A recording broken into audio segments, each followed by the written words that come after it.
मसीह में प्रिय भाइयों बहनों सबको जय मसीह। ज़रूर आप मसीह जीवन यदि जीते हैं तो, या आप अपने जीवन में आत्मिक जीवन जीने की कोशिश करते होंगे तो, या आप अपने जीवन में पूरा पूरा पवित्र जीवन जीने की कोशिश करते होंगे तो आपके सन्मुख में आपके सामने एक बहुत बड़ा प्रश्न जरूर आया होगा। वह प्रश्न ये है कि क्या आप एक मसीह होने के नाते प्रसाद खा सकते हैं या नहीं। मैं प्रभु का दास आज इस वचन पर प्रचार करने के लिए कोशिश करूंगा, समझाने और सलाह देने की कोशिश करूंगा। क्या यदि आप एक प्रभु के बेटे होने के कारण क्या आप प्रसाद खा सकते हैं या नहीं, इस विषय पर हम लोग आज प्रभु की दया हुई तो ज़रूर 5 या 6 मिनट तक वचन सुनेंगे। कृपया आप अपना इस वीडियो को अंत तक देखें।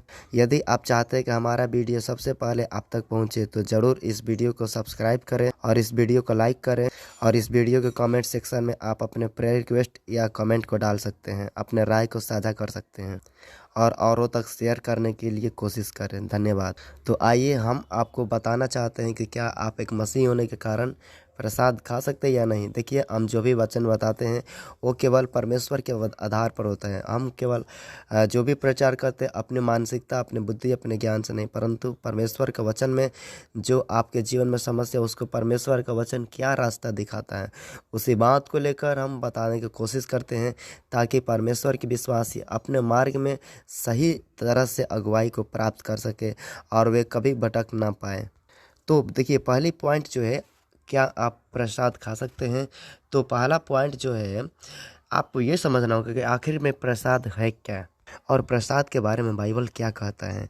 देखिए, पहला कुरिन्थियों उसका 8 अध्याय और 4 वचन, इस वचन में, इस अध्याय में पौलुस अपने विश्वासियों के लिए क्या कहता है, इस बात को आप समझने की कोशिश करिए। आइए आप अपने वचन को निकालिए बाइबल से। पहला कुरिन्थियों 8 अध्याय उसका 4था वचन को हम पढ़ेंगे।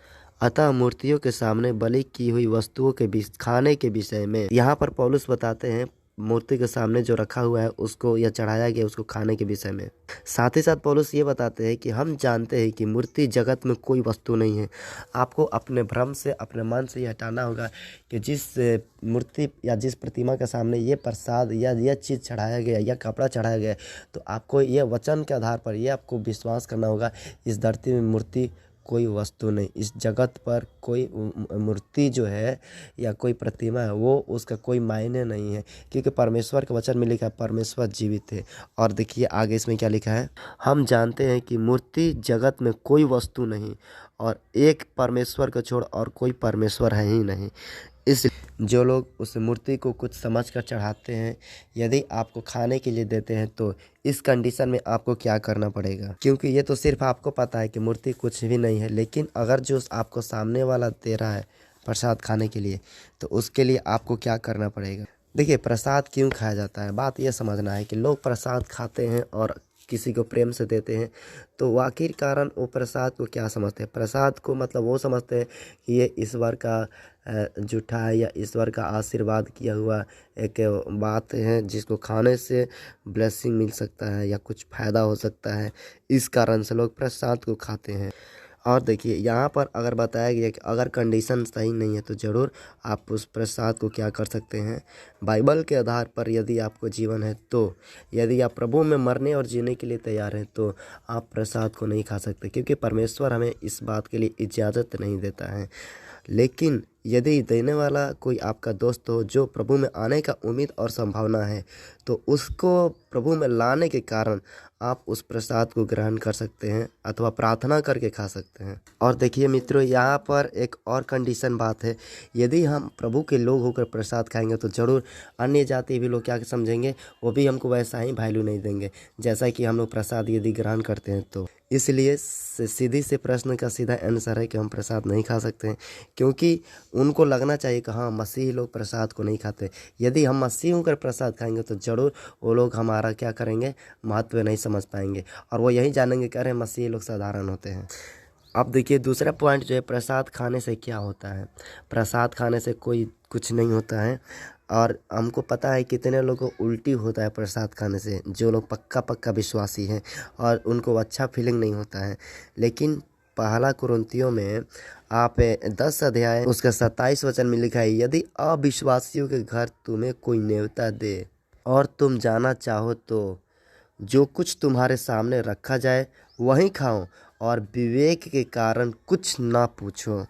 इसलिए एक और वचन हम बता रहे हैं, पहला कुरिन्थियों 10 अध्याय उसके 31 वचन में लिखा है, इसलिए तुम चाहे खाओ चाहे पियो चाहे जो कुछ करो सब परमेश्वर की महिमा के लिए करो। देखिए, आप प्रसाद खाएंगे तो उससे कोई परमेश्वर को महिमा नहीं होगा। यदि आप प्रसाद खाएंगे तो परमेश्वर को कुछ घटी नहीं होगा। लेकिन हाँ, घटी किसको होता है? विश्वासी लोग को होता है। अगर पास्टर हो के अगर ऐसा करेगा तो विश्वासी वैसा ही करेगा। इसलिए जहाँ तक हो सके हम प्रसाद को वचन के आधार पर नहीं खा सकते हैं। परमेश्वर की इच्छा हो तो ज़रूर आप अपने जीवन या आत्मिक जीवन या चुनौती के समय में इस बात को पर गंभीरता से सोचें और आप इस वचन को ध्यान से पढ़ें। पहला कुरिन्थियों पूरा का पूरा 8 अध्याय, फिर पहला कुरिन्थियों पूरा का पूरा 10 अध्याय पढ़िए। इसमें पूरा डिटेल्स में लिखा है प्रसाद के बारे में, जो मूर्ति के सामने चढ़ाया गया उसके बारे में। इसलिए तब तक प्रभु को हम धन्यवाद देते हैं और आप लोग लगातार अपने आत्मिक जीवन की उन्नति के लिए प्रार्थना करें, ताकि जिससे आप अपने जीवन में परमेश्वर की इच्छा को पहचान कर आगे बढ़ सके। इसलिए जो प्रसाद की बातें हैं, आप कमेंट सेक्शन में अपनी विचार को डाल सकते हैं, राय को डाल सकते हैं। आप इसके बारे में किस तरह से हैंडल करना चाहते हैं या इसमें और किस तरह का आपको सलाह चाहिए। तब तक के लिए धन्यवाद। सबको जय मसीह की। आप प्रार्थना करें ताकि परमेश्वर आपको इस विषय पे अधिक से अधिक प्रकाशन देंगे, क्योंकि ये कंडीशन सबके साथ और वो भी एक पर्सनली क्वेश्चंस हैं। इसलिए परमेश्वर आपको बुद्धि दे, ज्ञान दे, ताकि आप सही निर्णय इस विषय पर ले पाए, सही डिसीजन ले पाए। क्योंकि सिचुएशन में कई बातें हैं जिसको समझना असंभव के रूप में है, परंतु परमेश्वर आपके साथ है तो ज़रूर इस विषय पे आप अपने जीवन में हासिल कर पाएंगे। जहाँ तक मेरा सलाह है आपके आत्मिक उन्नति के लिए, आप प्रभु के लिए यदि पवित्र बनने की कोशिश करेंगे तो ज़रूर प्रसाद को ठुकराने की कोशिश करेंगे। Thank you.